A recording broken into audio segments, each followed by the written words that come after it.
This conference will now be recorded. Well, welcome everybody to our every other week virtual business networking event. Today we have a nice mix of people that are here almost every session and people that are either new or have been to one or two sessions before. So welcome everybody. A couple of notes from an agenda perspective. We're going to start with a round of introductions. So take about a minute or two to introduce yourself to the rest of the group. Say what you do, your product or service. If you want to say where you are geographically, because we're becoming a very diverse group geographically, and perhaps most importantly, what a good referral for you would be, or a good client for you would be. Along those lines, when you have a minute, please put your contact information into the chat. Feel free to put, whatever you want, your name, your phone, your email, website links, link to LinkedIn, all that kind of stuff. Later today after the meeting, I will take all that and the recording to the meeting and send it out to everybody. So if you want people to be able to contact you for maybe a more detailed one-on-one later, make sure you put your contact information into the chat. And I think that's pretty much it from my side. I've muted everybody temporarily just to avoid background noise, and we're going to go through the introductions. So Alejandra, you get to kick us off if you want to take a minute or two and introduce yourself to the rest of the group. Absolutely. Well, first and foremost, thank you, Sal, for placing this network together so that we have a space to meet and build relationships and see our friends and welcome some new friends. So I am one of those people that love this meeting. I'm here every other week. It's already scheduled for my year. And I already have built great relationships that came out of this meeting, and I value this space right here. So thank you, Sal, for putting it together.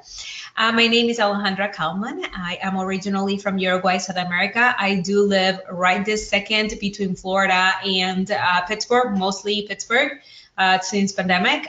Moving to Texas, so it really doesn't matter. I'm virtual. I'm 100% virtual. I run my own virtual business. By background, for 23 years of my life, I was a banker. I found myself as a VP level for compliance for many years.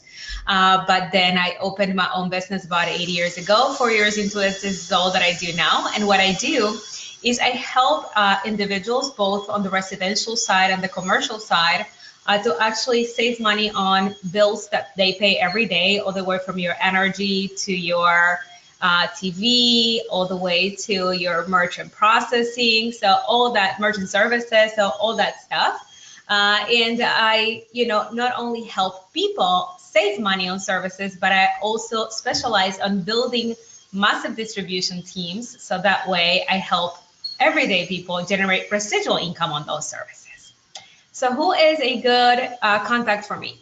One is, I think, a little bit of the obvious, which is all those people that maybe today are not generating the same type of income with COVID, and maybe they're looking for a second, stream of income on something they're already paying, or maybe, helping business owners just try to save some money on something that overhead that they have today that, they can't live without. That's the obvious, but I'm gonna just go into the non-obvious a little bit, which is real estate professionals. So I work very closely with agents, brokers, title, mortgage, property management, and what I have established is a concierge service for their clients, better experience for their clients, and residual for them on something that they're already in front of, because every time a tenant moves in or somebody purchases a house, what do is they set up services. So that's what I do. Regional Vice President with ACN, Alejandra Kalman. Nice to meet you all. Okay, excellent. Thank you very much. And I'm just going in order, by the way. And Anthony, you get to go next, but I think Alejandra really gave you a very good example there. So if you could, same thing, take a minute or two to introduce yourself to the rest of the group. Thank you very much. My name is Anthony Amico. I've been in banking for almost 30 years. I worked for community banks for 23 years. Before that, I owned restaurants. the space I'm in now is I kind of do mild-to-wild lending nationwide. I'm completely virtual for businesses and real estate investors for when they need lending and the bank is not able to help them at that time. And what I'm looking for is to work with people. There's no specific industry as long as it's ethical and legal. I'm just looking to work with people who are basically who are strongly motivated to get things done. That's a type of so instead of a demographic, I'm giving a psychographic. Okay, perfect. Thank you very much. And don't forget, if some of these conversations trigger questions, we'll have an open conversation period here in a second. But Barbara, if you could please go next and introduce yourself. Hi, I'm Barbara Klein, the Love Coach. I'm the owner of The Best You Dating and Life Coaching, and I help singles who are feeling frustrated and lonely by teaching them how to discover their own self-worth through my Love Story program so they can fall in love without compromising their boundaries. I run 2 meetup groups. One is called Self-Improvement Singles. The other is called Surviving and Thriving Divorce, where I help the community, now larger than Pittsburgh, doing it virtually, how to help them get through the struggles of being single, as well as getting through the painful struggles of separation and divorce, and how to move forward and create a better life for yourself as an individual, as well as learning how to navigate the dating world, even during COVID, and to set yourself up for success with dating. So that's what I do. Excellent. Perfect. And Barbara always gets a lot of questions at the end, so because what she does is so interesting. Okay, next on my list is Mr. Daniel Lopez, who's Daniel for everybody else, but for me and his grandmother when he gets in trouble, Daniel. How's it going, guys? Like Sal mentioned, Daniel Lopez, Daniel. I am a business attorney in Southern California. However, I know most of us here are national, so we're all over the country. What I do nationally is I do trademark law. So what trademark law is, it's basically the laws regarding branding businesses. You might have heard of famous logos, so like just do it with Nike, or I'm loving it with McDonald's. Well, those are all things that are protected by trademarks. And those are all things that you will get sued for if you use in your own business, and you will get sued for a lot of money. One of the things that we do is when companies are starting up, we make sure that, first of all, the branding is going to be something that's not going to get them in trouble. So one of the big things that happens usually is people have this great business idea or business name, and that's the brand they're going to use, and they're so excited about it. Then they use it. They start, they register with the Secretary of State. They start marketing. They start doing all their stuff. A year or two down the line, when they start, building customers, big clientele, they get a cease and desist letter in the mail, and it says, "Hey, random company, you're using our brand. People are recognizing you because it is derivative of what we do here." And I don't know about you, but I typically don't have $20,000 or $30,000 laying around to pay those kind of things off. So one of the big things that we do for new business owners is put them in a position to be where they can grow without having to worry about that. And the way we do that is by running a trademark search, making sure that whatever they're going to do is separate enough from those companies and also protectable. Because that's the other thing. Not every name is protectable. So if you know any businesses that might be starting up, or any businesses that are fairly new in that year to 2 year range, and they want to start protecting their brand, I'm a great person to talk to, because not only can we get them that trademark protection, but we also develop ways of helping them kind of establish that through their marketing and their branding pieces, and making sure that customers start seeing that as what it is. And if you happen to be in California or know people in Southern California, we also run the gamut in the rest of your business services, such as entity formation, as Sal knows a little bit, buying and selling businesses, buy-sell agreements with business partners themselves, things of that nature. So Daniel Lopez, the name of my firm is My Brand Esquire, and I'll make sure to leave my information in the chat box. Thank you, guys. All right, perfect.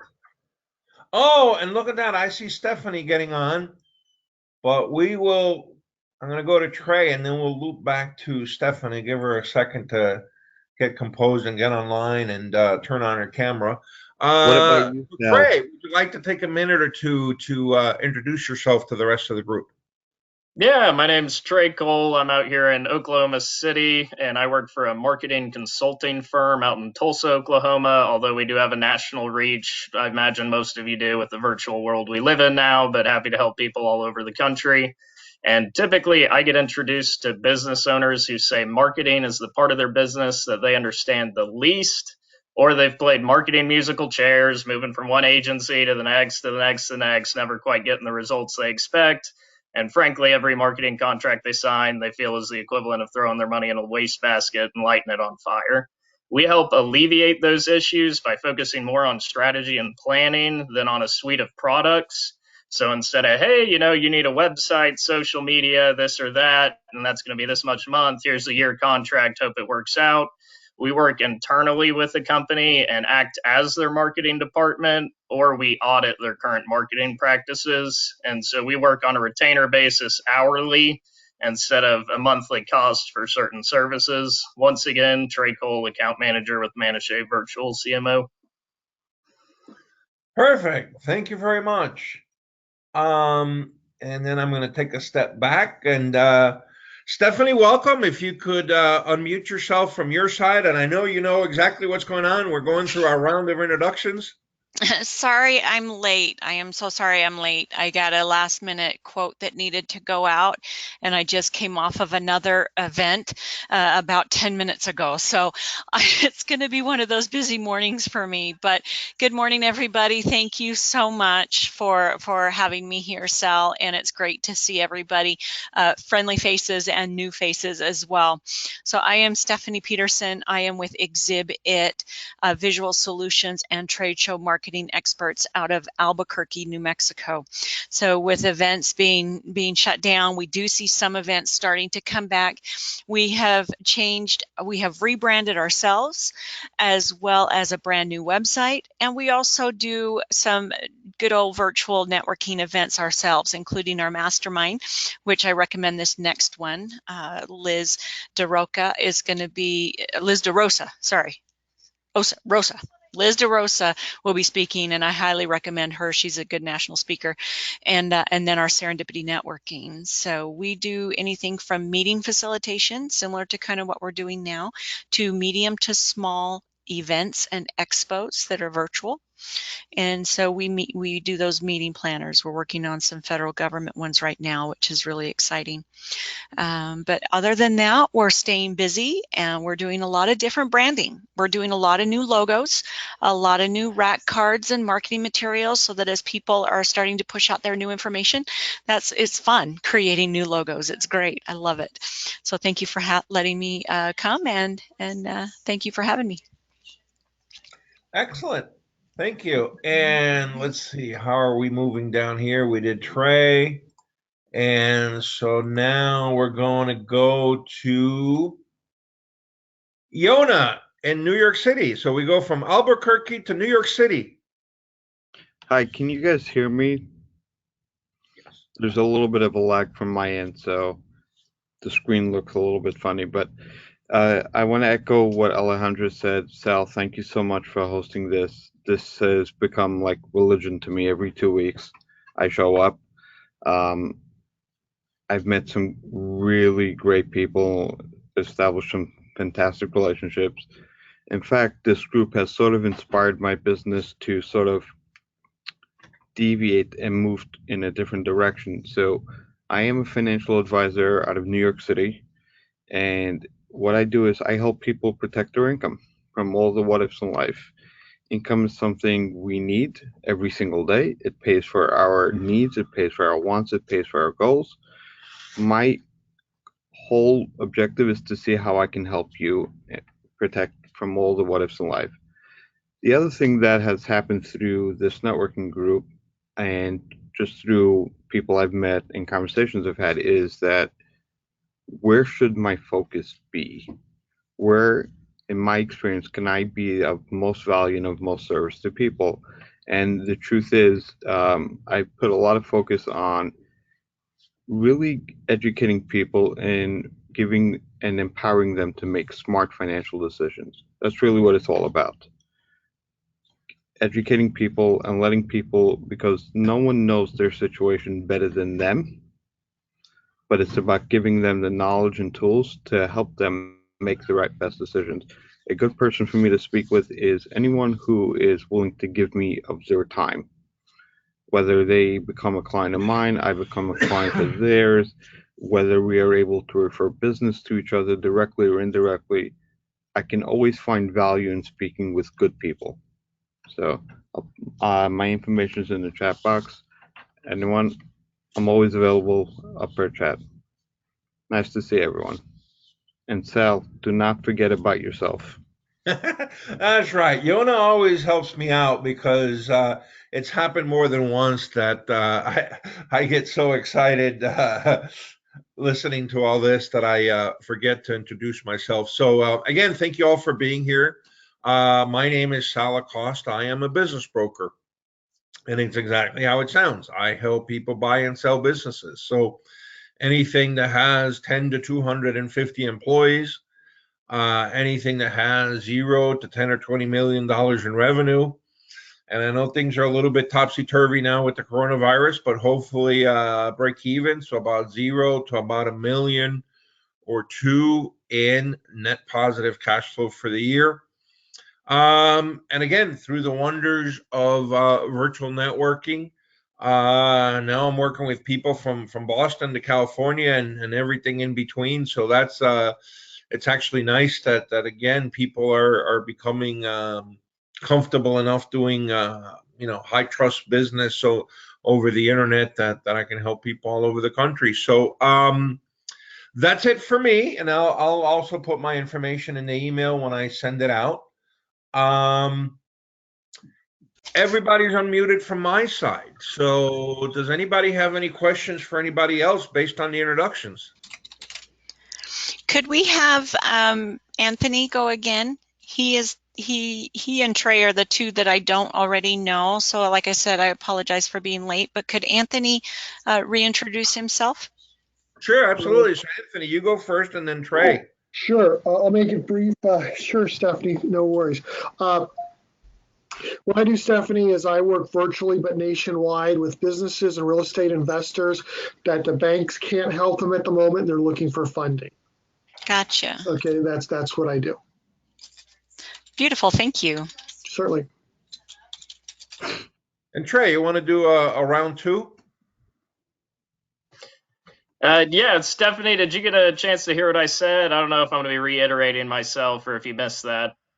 I came in right as you were introducing yourself, so.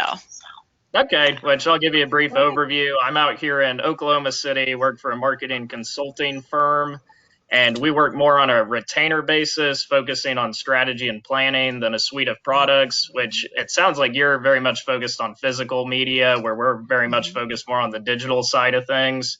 So I can see some synergy between our two businesses there. But yeah, that's the gist of it. Happy to help people nationally with marketing, strategy, and planning. Beautiful, thank you. Okay, questions from anybody to anybody, or even comments or Anthony, if you don't mind, maybe, dropping your information, because I actually do work with a lot of people in the real estate world. Yeah, I'd love to chat with you. It's already there. It's already there. Oh, it's already there? Okay, great. I didn't see it, so I'm sorry if I missed it. I'm half blind, so. Well, actually, my information is kind of split up in two. I actually hit when I was in the middle, but yeah, it's actually split up in two. Okay, let me see. Make sure that I have it there, Trey.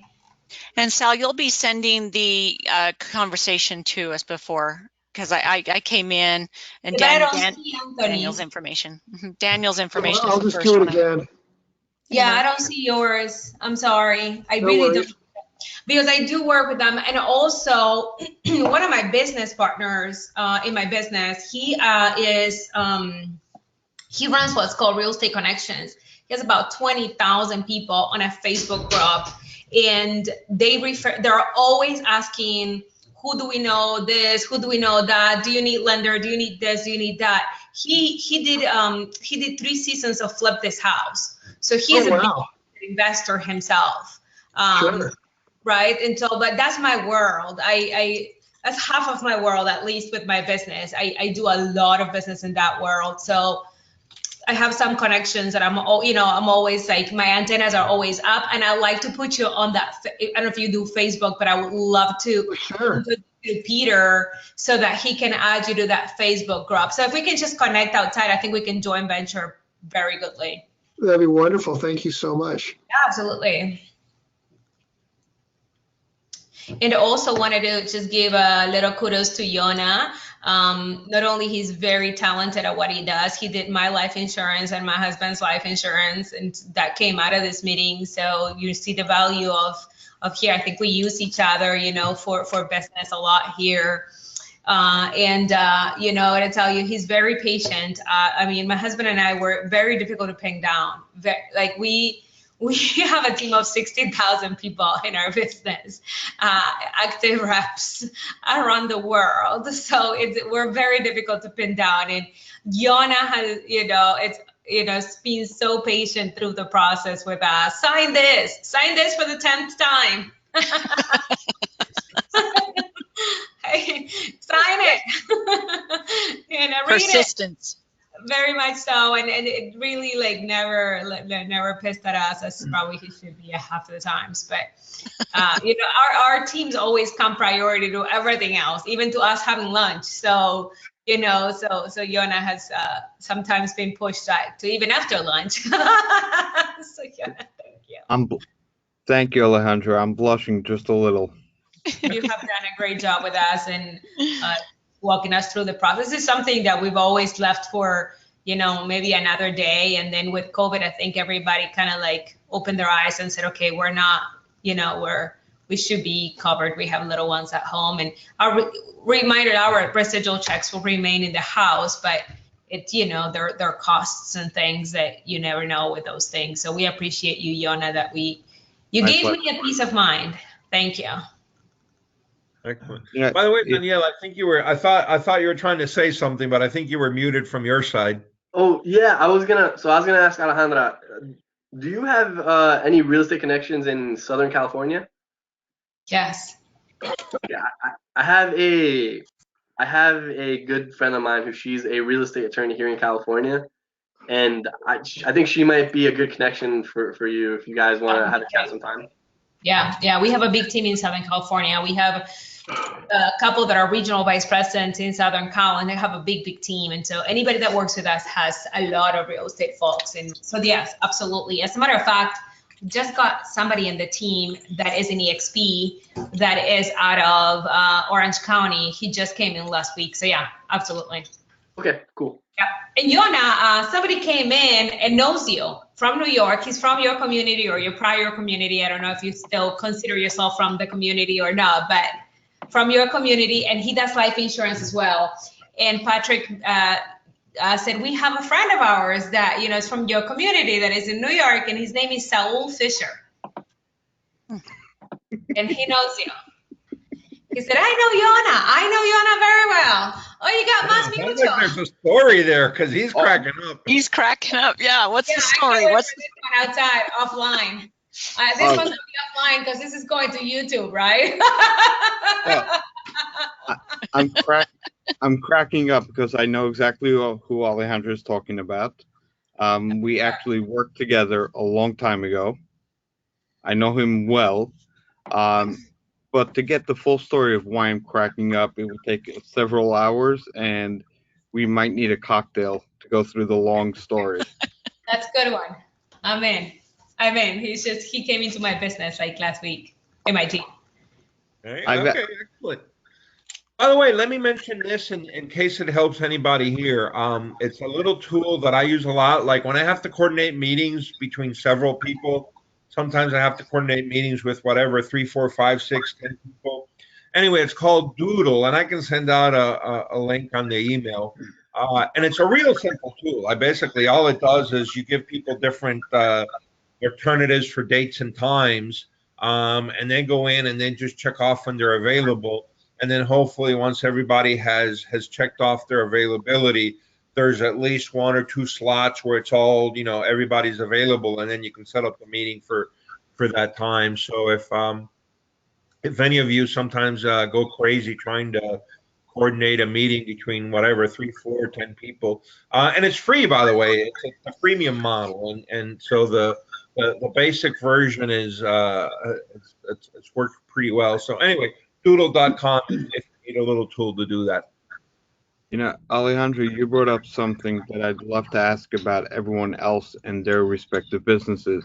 So one of the things that has come up over the past year is COVID has really flooded my inbox with phone calls and emails about people wanting to have conversations.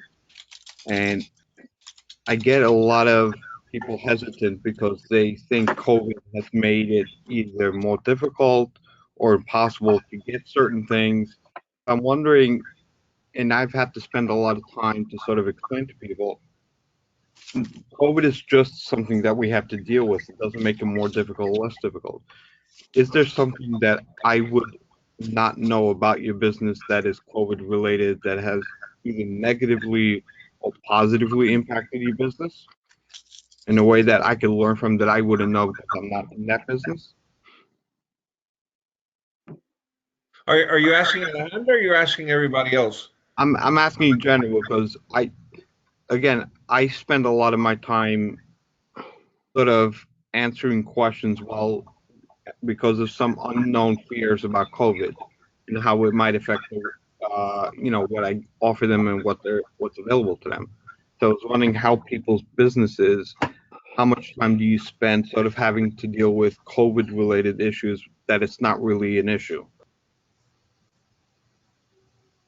I don't think I have anything that's like a COVID related issue. The one thing that I have seen in my industry though is that because so many people have lost jobs and because so many people are looking for different ways to get income now, since they saw that being employees is always something that's terminable. The one thing I've seen is a lot of people are starting businesses now, and I think Sam might see this too. But there's people looking for different ways to get income. So I'm sure that people are buying more businesses now as well. And I think the COVID impact on it is just people don't want to be relying on other people anymore. So whether it's might not be directly correlated like the question you asked, but that's the one impact. That's good information. Well, let me ask you guys this. And I always preface by saying that COVID has brought in a lot of suffering with friends and family that have passed away, people that have just lost their jobs, lost their income, whatever. But there's also a reality that because of COVID, some people have their business either because they were in a business or an industry that was able to leverage that, like maybe delivery or whatever, or simply because they were able to take their business virtual and then open it up to the whole country. Has somebody here benefited from COVID, and if so, how? Oh, well. I figured Anthony would raise his hand because he's doing virtual business. I was going to say, it's probably benefited almost everybody because now the reach is so far extended, and besides just relying on local in-person situations, not only is it geographically enhanced, but also time saving. Because if you go to a lunch or a breakfast, whatever it is, by the time you do the go and this and that and travel time, windshield time, whatever they call it in your, in your neck of the woods, as they say, it could be half a business day just for one meeting, one physical meeting. And, being in Arizona, especially and Daniel, when you're on Pacific time, we'll be on Pacific time, or actually it'll match us in just a few weeks. You can get in 3 Zoom meetings on the East Coast before it even hits 9 o'clock. Mm-hmm. Very true. Very true. I've been on Zoom meetings as early as like 4 a.m. and I've had like about like probably a handful of them before noon. So yeah, that's very true. It's like, okay, I've already done 5 meetings. It's 9 o'clock. I guess I'm off for the day, right? I wish it was like that. But if you think about but if you think about, yeah, 5 hours of meetings, but if you had to drive to an office, you probably would have spent 8, 9, 10 hours, including travel time, to do those 5 hours of meetings. Now you literally can do 5 hours of meetings before 9 in the morning. I'm not saying you'll take off at that time, but I'm just saying that the productivity, is just really. It seems like some people need to work in an office to be more productive. Some people can do home. Everybody has a different thing, but it seems that you can some people I know that work that are VPs at banks say or other organizations say they've never been busier because they just slam the Zoom meetings back to back to back to back. When it's in the office, you have a coffee break, a bathroom break, this break, that break. Now no one cares. Just slam it in there. Yeah. We here in Albuquerque. I understand that you're saving the commute time and maybe you can put things back to back to back. And trust me, I've got video chats back to back to back till 6 p.m. over here on the East Coast today. So, you basically hope one of them ends up a little bit early so you can have lunch. But at the same time, so you're not seeing the flip side of that, which is enhanced competition for what you're doing, or is you're seeing it but it's not that important? That's a great question because there's a lot of people who do what I do. So I am not in competition with anyone. I'm just in competition with myself. I take as many meetings as I feel I can be professional and give them my best version of myself. Some days that I can take more meetings, some days I can take less meetings. But the biggest benefit, I think, for me personally, has not even been professionally, it's been personally, because it allows me to have a more balanced personal and professional life. And with 4 kids, that's a lot of time. So not only can I take more meetings, but I can also spend more time with the kids. And as much as I complain about my kids, I love them to pieces, but the more time that I get to spend with them, the better professional I am when I'm not with them, because they are my life. So the more time I spend with people I love and care about, the more I'm able to speak to people with that same passion. Yeah, I'm right there with you, Yona. I know that they have talked about a lot of people working out of home, and what you can see that I'm actually in my office today. We've been working in our office the whole time.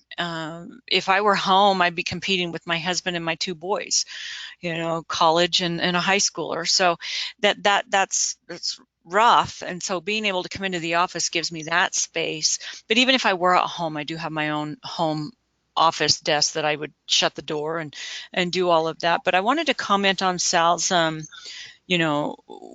business has been affected heavily with this whole thing, but I have seen other businesses out there that are succeeding and making it through and busy.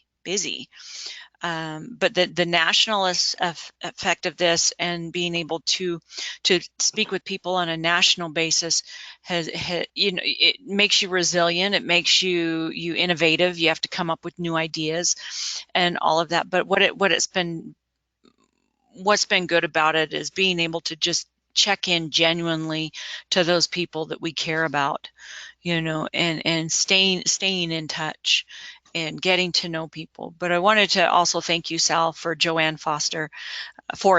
She was a great speaker on our mastermind. She had a lot of fun, and we're actually going to be bringing her back around July to do it again, because what she has to teach about stress management is pretty.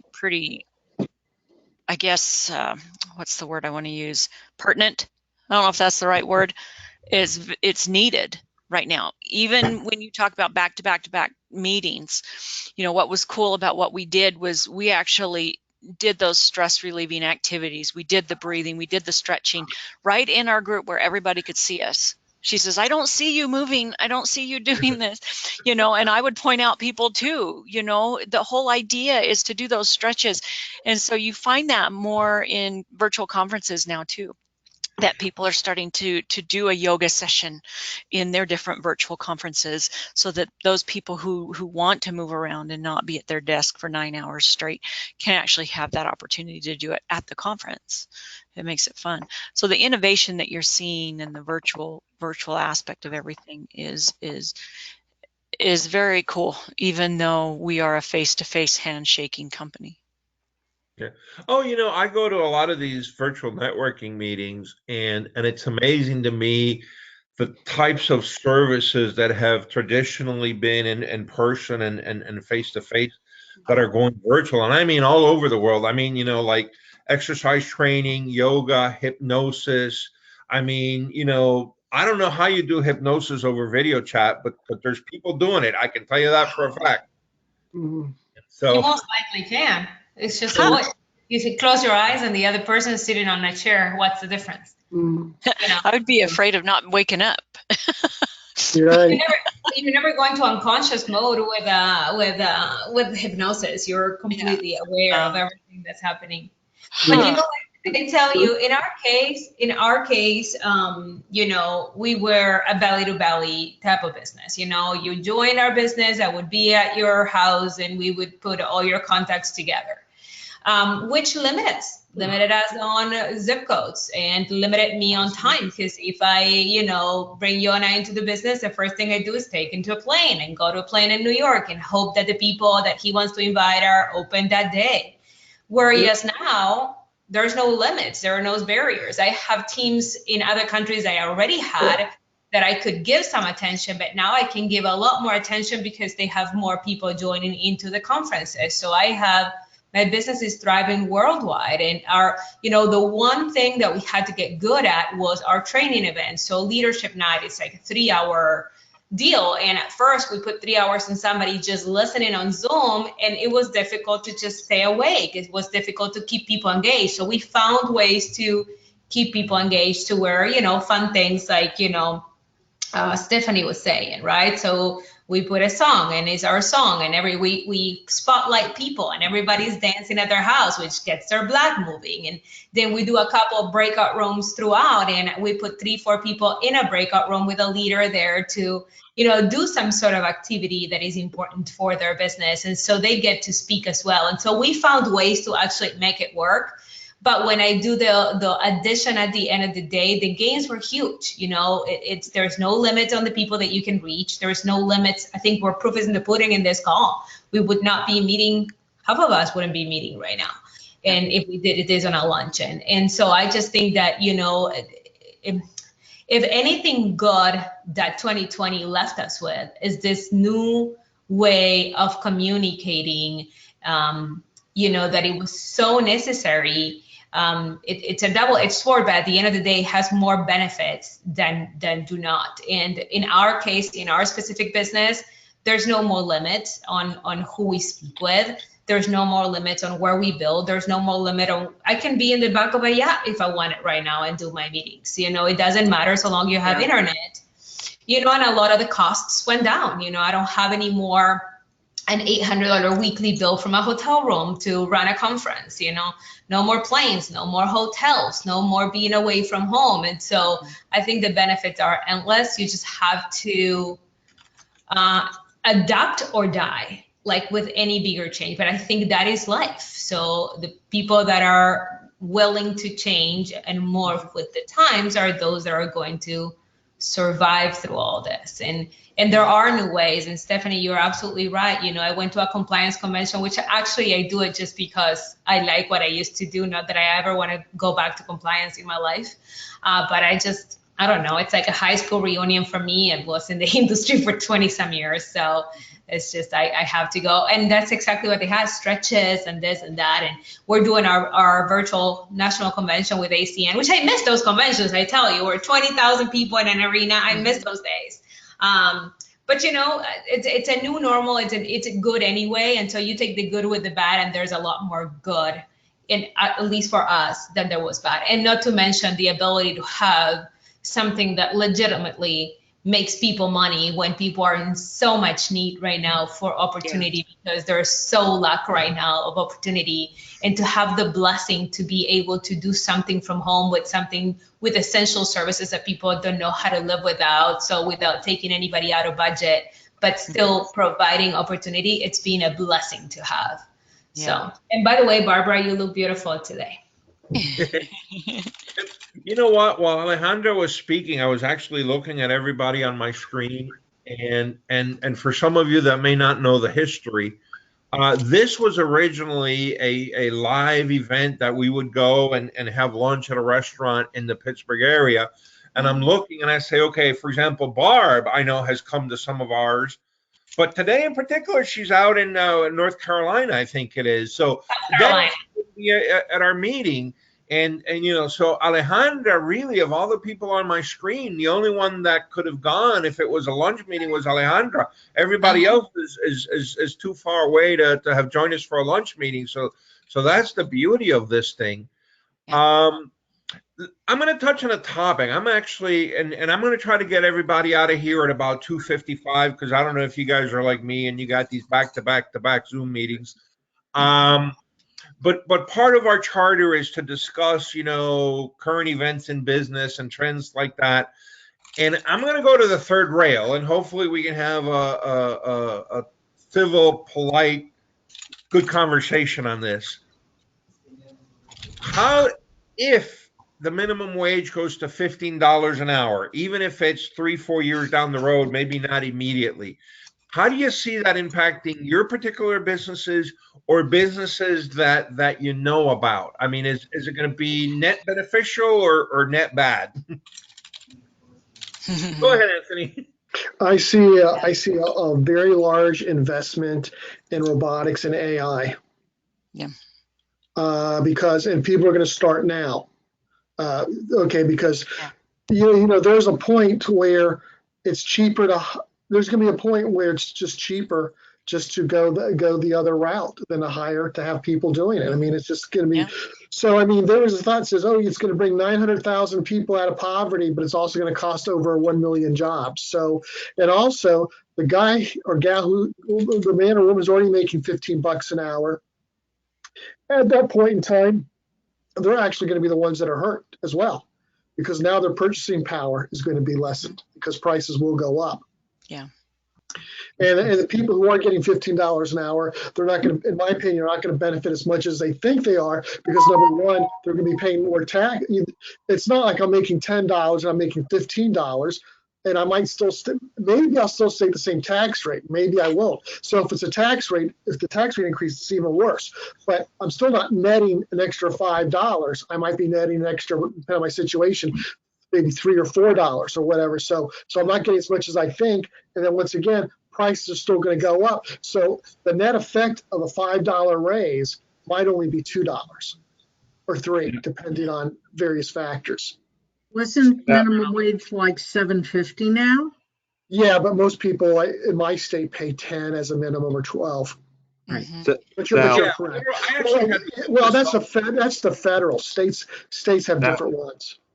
Federal is 725, but a state can have, and also, by the way, the market. I mean, let's in most places that I know of, independent of whether the state says it's 10 or some other number, let's face it, 10 seems to be about kind of the floor for you to attract anybody. Frank, let me ask you a question. How do you see that in your business in particular, and maybe some businesses that you know of? Is it a net positive or is it a net negative? It'd be a positive, because I see a lot more people getting into the AI and robotics industry as startups, so they might need funding for that. I could see where it could help Daniel, because people are going to need trademark situations. People are also going to need to invest in robotics, AI. They might need funding for that. So I could see it. I don't want anybody to lose their job, obviously, but I'd hate to see the blacksmith lose his job too. But cars are coming, so you have to adapt with it, and we'll just have to move. And I'm glad to help out anybody that I can. And just to kind of jump back a little bit, I don't want to negate how important if somebody that's $2 or $3 an hour. I don't want to say only $2 or $3 an hour, because if someone's working 40 hours a week, that's $3 extra, $120 a week. or maybe even $20 a week could be very significant for anybody. I don't want to take that away. I'm just saying that it's not going to be as significant as they think it would be. Sal, Yeah. Sal, because I work with business owners on a pretty much on a daily basis, and part of what I speak about with them is, what are the costs? And unless they're heavy retail, labor is usually the largest cost that they have. And people don't realize it's not just the labor, it's all the ancillary costs that come with labor. There's training, there's taxes, and all that stuff. So when you raise the minimum wage, it's not an issue that we don't want to pay, a fair wage or what some might call a fair wage or whatnot. They're going to look at it bottom line, and I think Anthony alluded to it. Bottom line, they're going to look at their costs. Their costs are going to go up significant. It might not be worth to keep certain employees. I've heard some talk about, reducing hours. And with a lot of my tech clients, I hear so much about AI, automation, and there's so many other considerations that it's really, really hard to really know. Yeah, sure. So if you have 1 million people who would benefit from this, like how many people are going to lose their jobs? How many people are going to lose hours? So they may make more per hour, but they'll end up netting a lot less. Yeah. They'll chop off overtime. There's so many other things to consider. Yeah. Craig, let me bring you into this for a second. From your perspective, based on your particular business and other businesses that you know of, because like Yona, maybe you work with them, net, do you see it as a positive, or net, do you see it as a negative? For business? No, yeah, I'm asking for Trey. Does he see it as? Sorry. It depends, and it's going to vary from business to business, I think. In the B2C realm, it could give consumers a lot more buying power, but in the B2B realm, businesses are going to be paying those larger paychecks, salaries, what have it, where they may lose some of their purchasing power there. But raising the minimum wage is going to have, I think, a tremendous effect on so many things that we can't even foresee everything that's going to happen, and could pan out either way, positive or negative.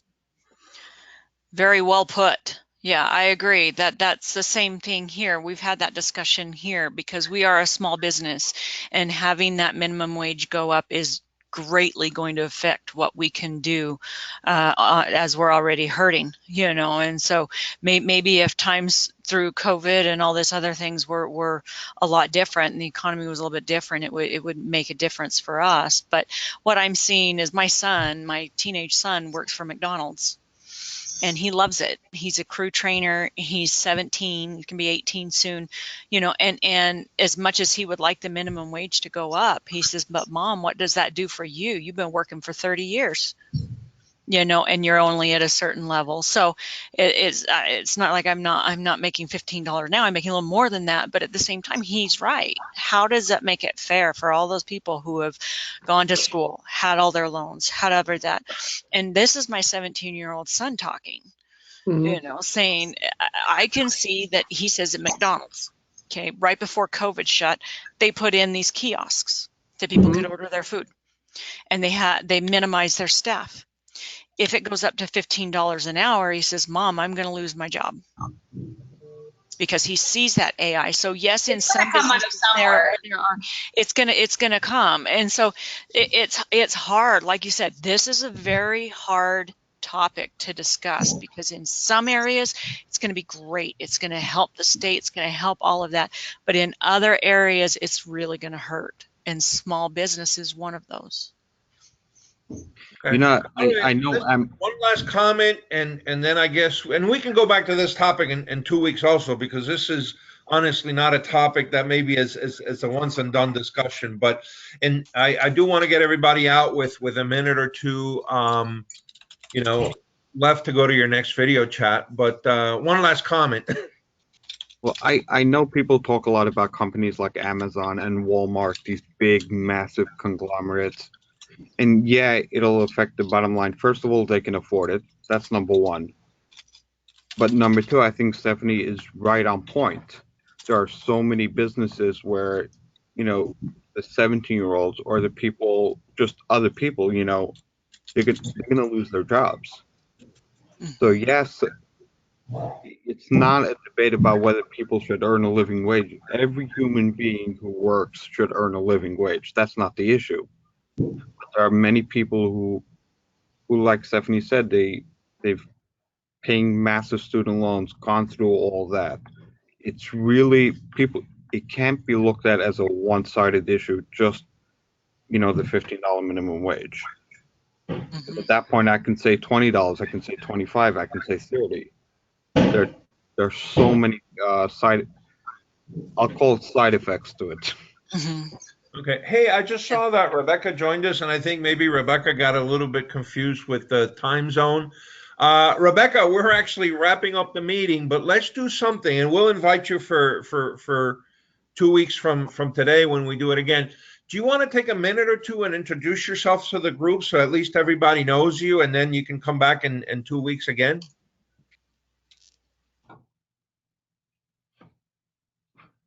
Oh, let me see. You have to unmute yourself from your side.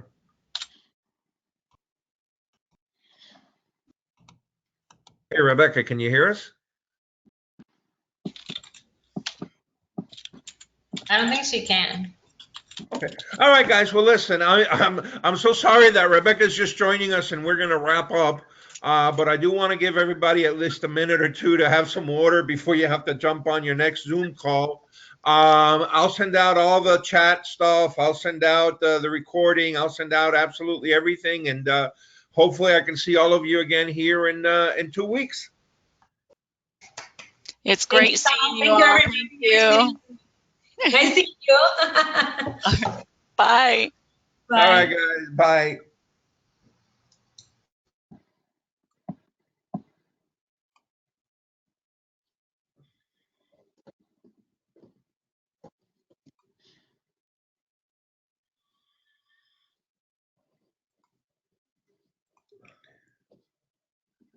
Hey, Rebecca, can you hear me?